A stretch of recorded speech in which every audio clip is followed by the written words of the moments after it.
Hello, hello, hello, and welcome back to another episode of Fan Talk, your favorite podcast by your favorite fan. Kyle Brenchley hanging out with you on this beautiful Wednesday afternoon. 80 degrees is the high today here in the beautiful state of Utah. Crazy, absolutely crazy, but it's still springtime. You know what that means. It means a storm is coming. Hopefully it doesn't rain out my softball game tomorrow. More on that in just a second, but first, let's shout out the Rogue One poster. Thank you for being here, and thank you for watching Fan Talk or listening. This is a podcast by me, Kyle Brenchley, that you can find on YouTube, Spotify, iHeartRadio, Amazon Music, and now Apple Podcast. I'm everywhere. I'm inevitable. You can't get away from me, so don't resist. Just give in. All right, guys, we have a great show ahead. As always, sit back and relax. Tune in. Let's get this party started, and let's do it right. If you're new here, we start the podcast with what I call the Fan Talk Fast Talk. 3 or 4 stories, real quick, get them out of the way. That way we can talk about more. And then we can save the meat for the meal a little bit later. All right, so sit back and relax for today's Fan Talk Fast Talk. So the Arizona Coyotes to Salt Lake City is confirmed. They touched down here in Salt Lake City today. The players, coaches, all the shebang.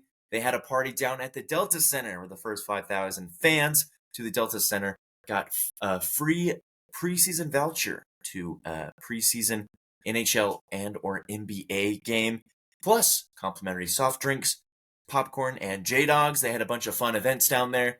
A little bit of 4-on-4 street hockey, meeting the players, taking photos, all that good stuff.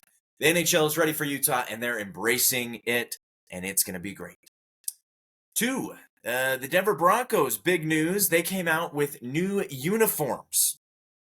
As you can see here, that the Denver Broncos had these old uniforms that they'd had for years.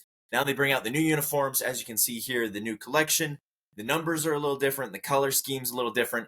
Personally, in my opinion, Patrick Surtain, number 2 right here. Everything to the right of him, I really like these jerseys. I like the combinations. Everything to the left, kind of interesting. Denver Broncos are definitely an interesting spot. And that leads to our next story. The Denver Broncos traded for quarterback Zach Wilson, former Jets man. So Zach Wilson comes to Denver. They acquire him, a second overall pick, with a 7th round pick in exchange for a 6th round pick for the Jets. So very interesting question moving forward into the draft, what the Denver Broncos would do about that situation now that Zach Wilson is in Denver. And bonus story, tight end Darren Waller and WNBA star Kelsey Plum announced that they are divorcing after 13 months of marriage. It only lasted a year. Unfortunate for that situation, but fortunately for many Kelsey Plum fans, that means that she is now available.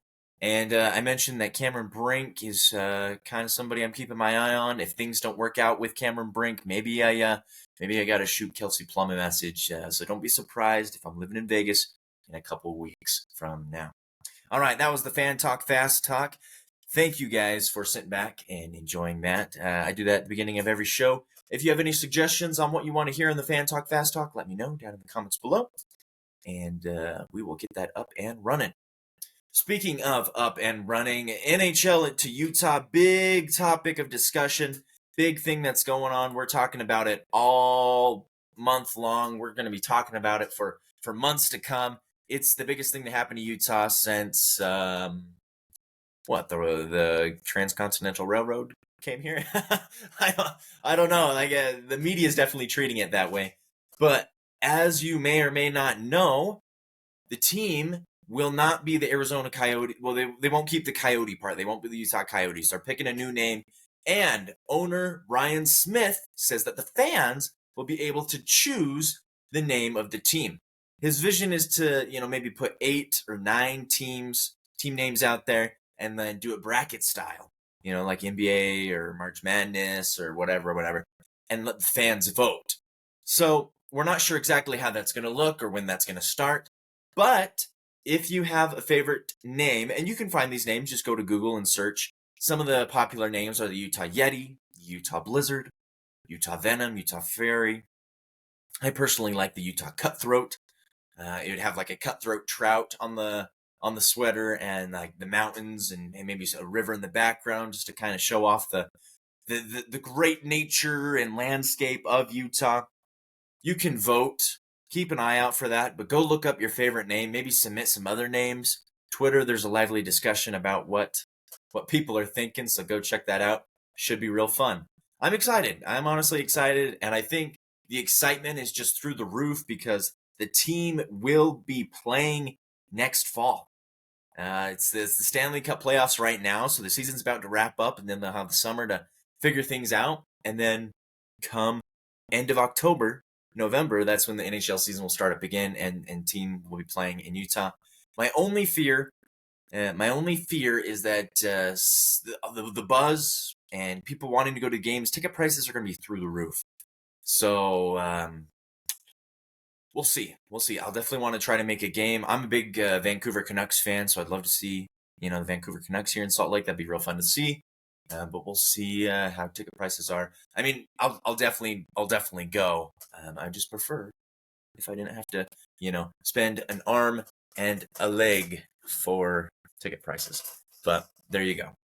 And if you guys have been following, let's shift now to the NBA. We'll talk plenty NHL in the weeks to come.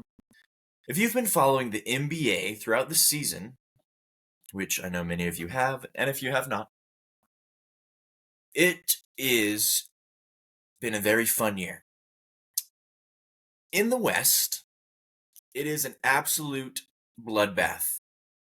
Teams 1 through 6, honestly.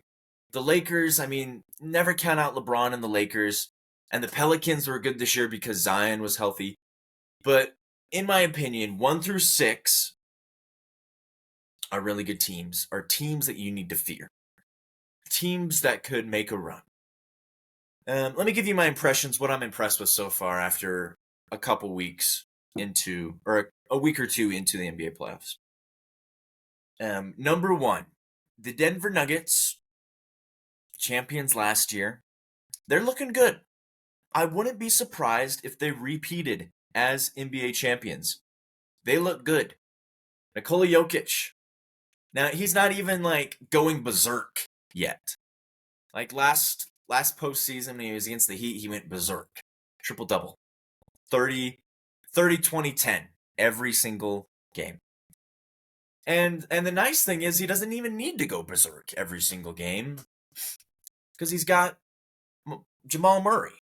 He's got Michael Porter Jr. He's got Aaron Gordon. He's got role players. I'm not saying Jamal Murray is a role player by any means at all. The Nuggets are looking really good.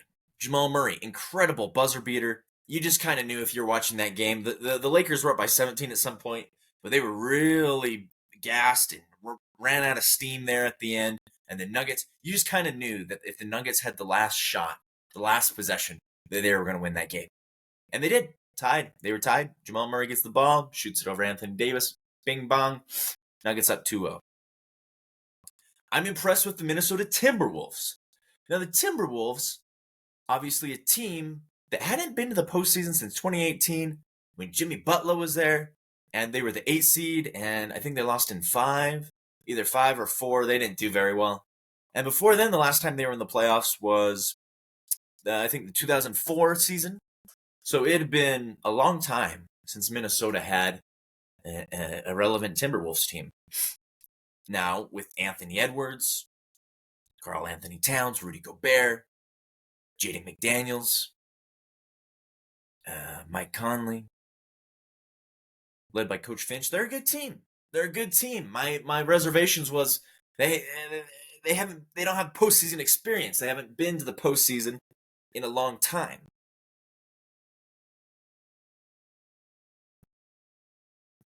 And so I'm impressed. They're up 2-0 on the Phoenix Suns, a Phoenix Suns team that's very good with Kevin Durant, Bradley Beal, Devin Booker, led by Frank Vogel. Very good team. And they're up 2-0, which is good. They take care of business. Honestly, there's nothing better you can do than just, if you're the higher seed, take care of business at home and win those first 2 games. Because if you split 1-1, then the pressure's on. Obviously, if you go 0-2, then you're in hot water. But if you split 1-1, the pressure's on. You got to go steal one on the road. And that's the common thing in all NBA teams. It's like if you can steal one on the road, you're in good position. But if you lose one at home, ooh, tough sledding. And then, of course, the Oklahoma City, the number 1 seed, another team without a lot of playoff experience.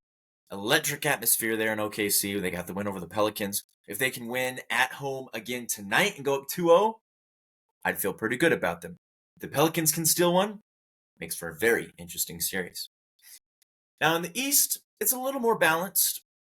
I was going to say, and I did say at the beginning of the year that it's Boston and everyone else. Boston up 1-0 against the Miami Heat. I think they do get by the Miami Heat now. I made a bold prediction that the Heat would take them out. But without Jimmy Butler, I don't think that's going to happen. The Celtics won by 20 last time. They're stacked. The Heat just don't have the firepower without Jimmy Butler. So I think they cruise along. The Bucks, Giannis is not well. The Pacers were able to steal a game. I did say I wouldn't be surprised if the Pacers won. Will be interesting to see what happens there. But let me tell you, Damian Lillard still has it. If anybody out there is doubting Damian Lillard, then go argue a brick wall. Because that guy, 40 feet away, is draining 3-pointers consistently. 30-plus point games, he's got it. Anything you want, Dame's got it. Anything at all, Dame's got it. So, I mean, as long as you have Damian Lillard, you can still win in Indiana, come back 2-2, wait till Giannis gets healthy. I think you're fine. Now, if Indiana, the highest scoring offense in the NBA, keeps it rolling, you might be in deep water. And the Philadelphia 76ers, what a tough sports world that is, Philadelphia. What a tough situation that is to be in. Joel Embiid is very confident, down 0-2, that they can come back and win the series. I wonder if he knows that he has to win 4 games while the Knicks only have to win 2. And the Knicks look really good. I think the Knicks could beat the Celtics. Jalen Brunson's playing good. Josh Hart. That incredible chaotic sequence at the end of Game 2. The Sixers are up by 5 points with 20 seconds left. And then they end up losing the game? Crazy. Absolutely crazy. And electric. Madison Square Garden. I know Stephen A. Smith. I know Spike Lee. They're out there celebrating, saying Knicks in 4, Knicks in 5. And I do think the Knicks will win this series, honestly. I think the Knicks will get through to the next round. And, obviously have a favorable matchup against either Milwaukee or the Pacers. So, as of right now, could we have a Nuggets-Knicks NBA Finals? I don't know. Let me know what you guys think down below. NBA predictions, more games tonight. The Miami Heat and the Boston Celtics tip off here in just a couple of minutes. So by the time you're watching this, that game will probably have been over already. But it's fun. It's fun. It's fun to watch. Now, here's the last thing I'll say. There's this big debate on what is the best postseason, and I want to pose that question to you. I want to give you 5 options. The most exciting postseason, in your opinion. So what I mean by postseason is the playoffs. So the 5 that I've been thinking about, and I'll give you my 5 rankings, and you tell me yours. So just listing them off now, not ranking them quite yet. In the list, you have the NFL playoffs. You have March Madness. You have the NBA playoffs. You have the World Series. You have the Stanley Cup. And 6th one, I'm going to say college football playoff as well. So of those 6, what is your favorite? Rank those 6 postseasons down below. I'll tell you mine right now. Honestly, I think I think it's easier to go one down. I think number one for me is March Madness. I just think there's so much hype around it. It's so fun. Everybody loves it. The brackets. If you got your team in there, it's just so fun to watch. Most exciting for me. So I'm going to say number one, March Madness. I'm going to say number two. I'm going to say that the number two is, I'm going to say the World Series. Postseason baseball is a different animal. You watch a lot of games in June and July, and it's the stadium's barely full. There's no one there. It's a day game. It's the Detroit Tigers against the Kansas City Royals. You buy the cheapest seat, but you can walk all the way down to behind home plate. No problem. But postseason October baseball, man, that is good. Love me some World Series, number two. I'm going to say NFL playoffs, number three, just because I'm a big NFL fan, and those games can get real electric real fast. Obviously, the Broncos haven't been there for years, but I still am ranking the NFL at number three because it's just great. I'm going to say number four would have to be NHL Stanley Cup. Again, same thing. During the regular season, I mean, it's always full. It's always full. It's always electric. But it's just a whole new level when you get to the playoff time. Teams are bringing the best to the ice. The stadiums are full. The rinks are full. It's just a great time. Stanley Cup. And then I'll say the NBA playoffs. They get more hype as time goes on. These first rounds you can kind of get lost in the sauce, especially, game threes. If teams get swept, it's just kind of like, whatever. But the reason I put them at 5 and not 6 is just because recent college football playoff, the games are they're not really that hype. There's usually always a blowout. A couple years ago, they were really good. But I feel like every year there's always at least one blowout. Maybe even 2 blowouts. It's just not that exciting. And I do think the 12-team format and these bigger team formats will make it more exciting. I hope it does. No beef with the college football playoff. That's just my rankings right there. So let me know your rankings down below. Of those 6 postseasons, what your favorite are. I'll make a poll on Instagram and Twitter as well, so you can answer there. But that's all I got for you guys. Thank you guys for spending your Wednesday with me here, Kyle Brenchley on Fan Talk. Again, this is a podcast you can find on Spotify, YouTube, iHeartRadio, Apple Podcast, Amazon Music. It's all there. Go check me out. Go watch some NBA playoffs. Go enjoy the beautiful weather, and I will see you guys next week